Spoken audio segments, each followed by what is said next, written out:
আমি ঠাকুরের নিন্দা করিনি। কোর্টে যে মামলা হয়েছে, যে মামলা করেছে সে ভুল করেছে। আমি রবীন্দ্রনাথ ঠাকুরের নিন্দা করিনি। আমি যখন সিলেট কোর্টে কাঠগড়ায় দাঁড়ালাম, আমাকে জজ বললেন, আপনি কি পিস টিভির আলোচক? আমি বললাম জি। উনি বললেন, আপনার মামলা খারিজ করে দিলাম।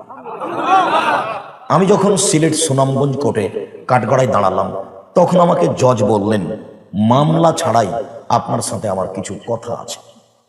তিনি 14 মিনিট আমার সাথে কথা বললেন, তাতে মামলার কোনো কথা ছিল না।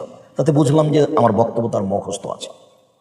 তাতে এটা বুঝলাম যে মনে হয় কোনো দলের লোক, যার কারণে আমার কোনো কোনো কথা তাকে খুব খারাপ লেগেছে।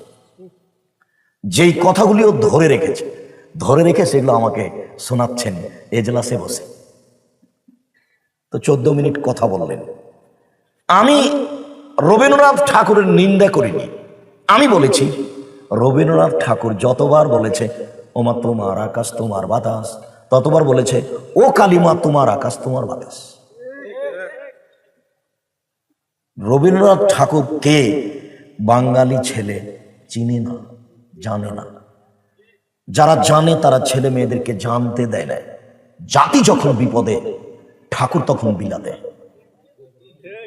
ঠাকুরই ঢাকা বিশ্ববিদ্যালয়ের বিরুদ্ধে বলেছিল, বেটারা বাংলা ভাষা জানে না, আবার বিশ্ববিদ্যালয়।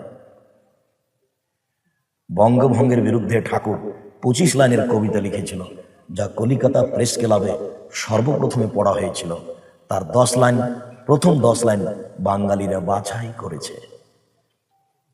এদেশের মাটিতে শিরক চলেছে বিপদ সীমার উপর দিয়ে, মানুষ বুঝুক আর